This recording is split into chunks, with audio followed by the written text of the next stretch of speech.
एक ऐसा व्रत जो ना सिर्फ आपके पापों को नष्ट करता है बल्कि आपके उन पूर्वजों को भी मुक्ति दिलाता है जो वर्षों से नरक में भटक रहे हैं। जानते हैं क्या इस व्रत का क्या नाम है? जी हाँ दोस्तों, वो है अपरा एकादशी का व्रत। और सबसे चौंकाने वाली बात यह है कि इस व्रत को ना रख पाने वाले लोगों के लिए भी एक रास्ता बताया गया है। आज की इस वीडियो में मैं आपको बताऊंगी कि अपरा एकादशी क्यों मनाई जाती है, इसे कैसे करना चाहिए, इसका फल क्या होता है और अगर आप व्रत नहीं रख पा रहे हैं तो आप क्या कर सकते हैं।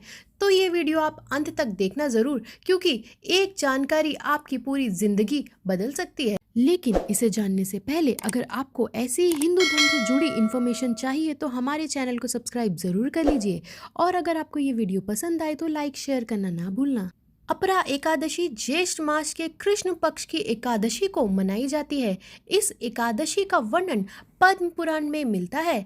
एक बार राजा महिजीत के राज्य में 12 वर्षों से वर्षा ही नहीं हुई थी। प्रजा भूख से और प्यास से तड़प रही थी। राजा बहुत दुखी हुए और ऋषियों के पास गए। ऋषि लोमेश ने ध्यान लगाकर देखा और बताया कि राजा के पूर्व जन्म में एक महापाप हुआ था।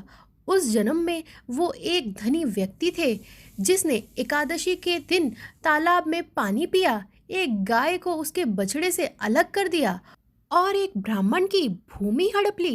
इन्हीं पापों का फल उसकी प्रजा आज भोग रही है।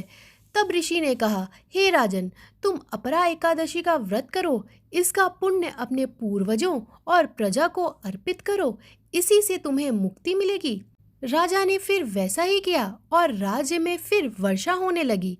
यही है अपरा एकादशी की महिमा। ये वो व्रत है जो असंभव को भी संभव बना देता है। अब बात करते हैं उस बात की जो ज्यादातर लोग नहीं जानते। क्या आपके घर में अचानक परेशानियां आने लगती हैं? संतान को कष्ट होता है, विवाह में बाधा आ रही है, कोई काम पूरा नहीं हो रहा है? ये सब होता है पितृदोष के कारण। और अपरा एकादशी का सीधा संबंध पितरों की मुक्ति से है। गरुड़ पुराण में भगवान विष्णु ने कहा है, जो मनुष्य अपरा एकादशी का व्रत करके उसका पुण्य अपने पितरों को अर्पित करता है, उसके पितृ चाहे किसी भी योनि में हो, नरक में, प्रेत योनि में, पशु योनि में, सबसे वो मुक्त हो जाएंगे। सोचो, श्राद्ध पक्ष का इंतजार करने की आपको ज़रूरत ही नहीं है। सिर्फ इस एक व्रत से पितरों को मुक्ति आप दिला सकते हैं। ये अपरा एकादशी की सबसे बड़ी शक्ति है। अब जान लेते हैं कि आप इस व्रत को कैसे सही तरीके से रख सकते हैं। दशमी की रात सूर्यास्त के बाद सात्विक भोजन करना है। लहसुन प्याज बिल्कुल भी नहीं खाना है। मांस मदिरा तामसिक चीज़ें वर्जित होती हैं।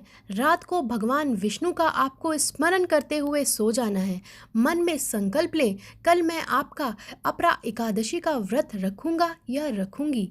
एकादशी के दिन सुबह सूर्य उदय से पहले आपको उठना है, स्नान करना है, स्वच्छ वस्त्र धारण करने हैं, भगवान विष्णु की प्रतिमा या चित्र के सामने दीपक जलाएं, तुलसी, पीले फूल, पंचामृत से पूजन करें। संकल्प लें, मैं अपरा एकादशी का व्रत अपने पितरों की मुक्ति के लिए रख रहा या रख रही हूँ।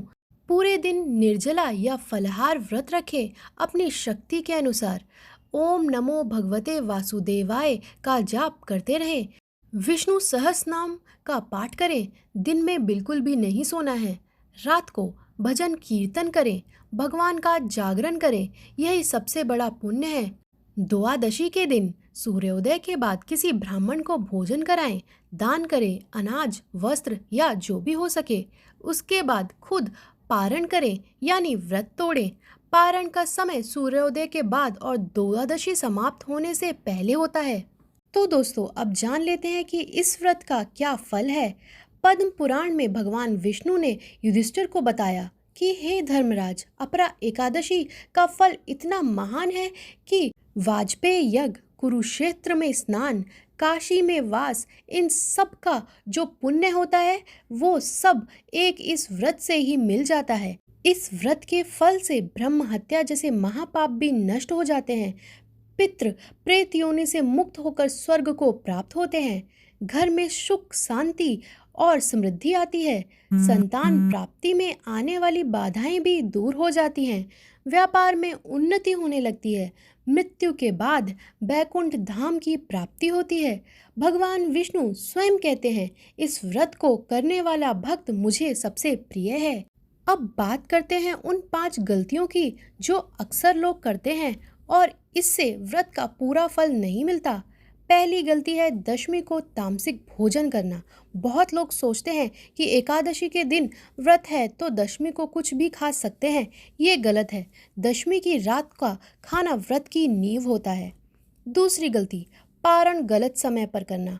द्वादशी में पारण का समय बहुत ही महत्वपूर्ण होता है। देर से पारण करने पर व्रत का पूरा फल नहीं मिलता। हमेशा पंचांग से सही समय देखकर ही पारण करना चाहिए। तीसरी गलती, व्रत में दिन में सोना। एकादशी को दिन में सोना वर्जित है, इससे पुण्य नष्ट हो जाते हैं।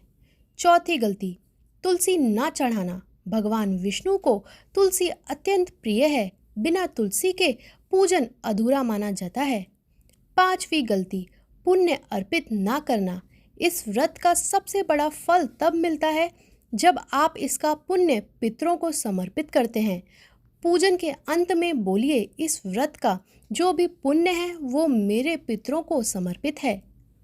और अब वो बात जो सबसे ज़्यादा लोग जानना चाहते हैं।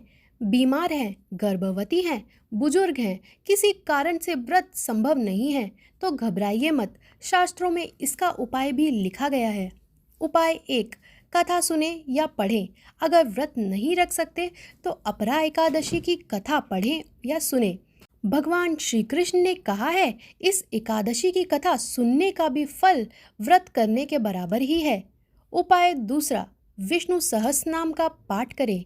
एकादशी के दिन विष्णु सहस्रनाम का पाठ एक बार जरूर करना चाहिए, ये अत्यंत फलदायी है। तीसरा उपाय, ओम नमो भगवते वासुदेवाय का जाप करें। कम से कम 108 बार इस मंत्र का जाप करें। मन में पितरों का स्मरण जरूर करें। उपाय 4, दान जरूर करें। किसी ज़रूरतमंद को अनाज, वस्त्र या धन का दान करें। दान का पुण्य पितरों को समर्पित करें। पांचवा उपाय, दीपक जलाएं। शाम को भगवान विष्णु के सामने घी का दीपक जलाएं कि हे प्रभु, आज अपरा एकादशी है, मुझे और मेरे पितरों को आशीर्वाद दें। ये प्रार्थना जरूर करें। याद रखिए, भगवान भाव देखते हैं, क्षमता नहीं। तो दोस्तों, अपरा एकादशी सिर्फ एक व्रत नहीं, ये एक मौका है अपने पितरों को मुक्ति दिलाने का। ये एक मौका है अपने पापों से मुक्त होने का। ये एक मौका है भगवान विष्णु की कृपा पाने का। इस वीडियो को उन लोगों तक ज़रूर शेयर करिए जिनके घर में पितृदोष है, जो परेशानियों से घिरे हुए हैं, जो अपने पूर्वजों के लिए कुछ करना चाहते हैं। और कमेंट में जय श्री हरि ज़रूर लिखिए।